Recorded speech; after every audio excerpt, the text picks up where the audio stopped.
It is one of the most anticipated votes in months. Fort Smith's board of directors tomorrow night supposed to decide two items related to Parrot Island Water Park. One would be to approve spending an extra $2 million to install the $4.2 million worth of water slides purchased almost 2 years ago. The other issue would settle where that money would come from. Now, this comes as local police and fire unions are speaking out, concerned over how city funds are being used. 5 News reporter Lauren Spencer joining us now.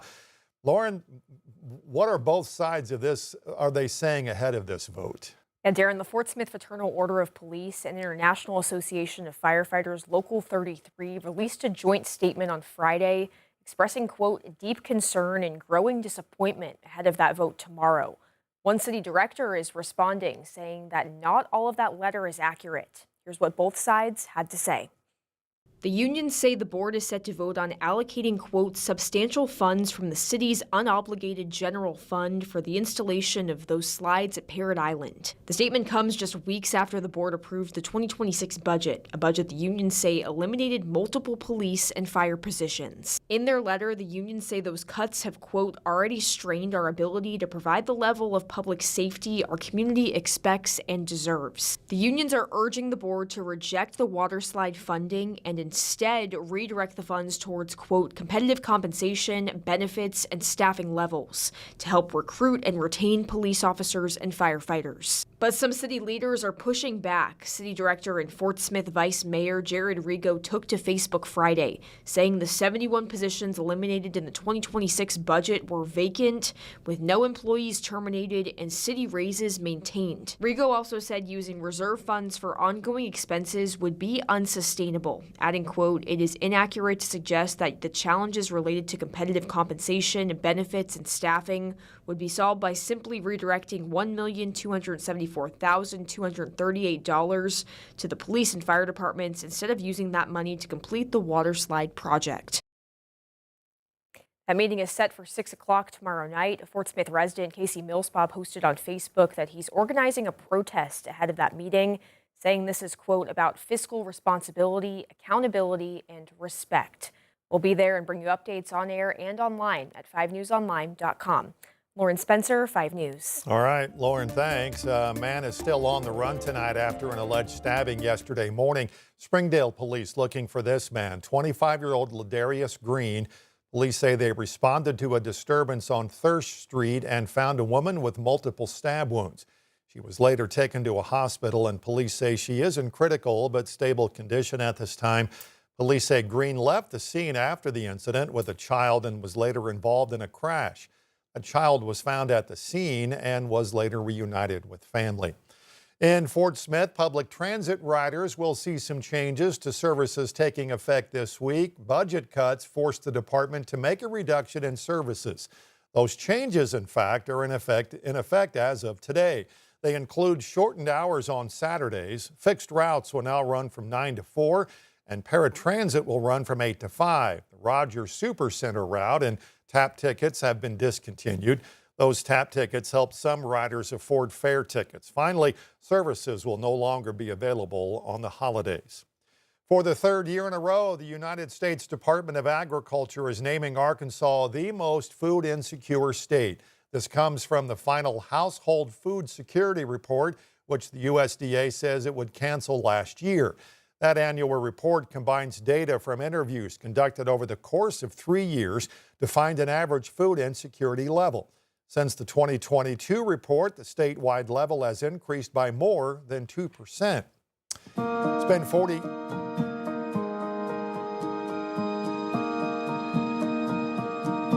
been 40 years since the first Martin Luther King Jr. Day was observed in the U.S., and celebrations in his honor were held all across the nation. U of A in Fayetteville hosted its annual MLK Vigil at the Faulkner Performing Arts Center. A member of the Little Rock Nine was there, giving the audience insight into her battles with desegregation. U of A Chancellor giving an introduction and said it's the work of people like Minnie Jean Brown Trickey that gave many Americans a better life. We didn't just get here. The course of American history was shaped by people who understood the fundamental values that mattered and should have mattered to this country, and they pushed and pulled and worked to make this country more of what it should be.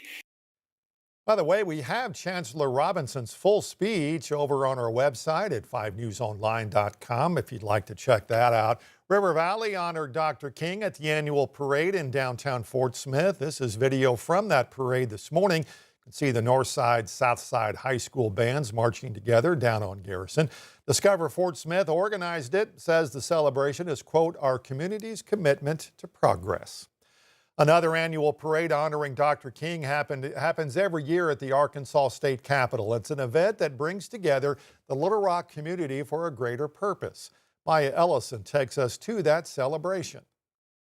Nearly 6 decades after Martin Luther King Jr.'s I Have a Dream speech, the message is still moving, not just in words, but in action. A packed South End neighborhood is the norm on MLK Day, and for 39 years, the parade has winded through Little Rock, bringing the community together, one block at a time. We are here in unity. That's what Dr. King wanted, so we are so happy to have so much unity in our community, and we're going to just celebrate. Marie Hollowell, president of the Little Rock NAACP, says this day is about more than tradition. It's about pushing Dr. King's legacy forward. The people in our community, when we're out marching, when we're out protesting, when we are fighting for everybody's rights, then we know that his dream is coming alive. I think in everything that we do, his legacy shows up. Just look along MLK Drive, from the music to the food, to every face along the route. Just like the words spoken decades ago, history has a way of coming back around. Now is the time to make justice a reality for all of God's children. The importance of the day, I would hope, never gets left behind, because of all the days that we pick as holidays, this is the one day that's more to me in his honor would be a day to serve and do something good in the neighborhood for someone else. And that service extends beyond the parade, moving from the streets into the lives it touches. Free at last. Thank God Almighty. We are free at last. The time is always right to do the right thing.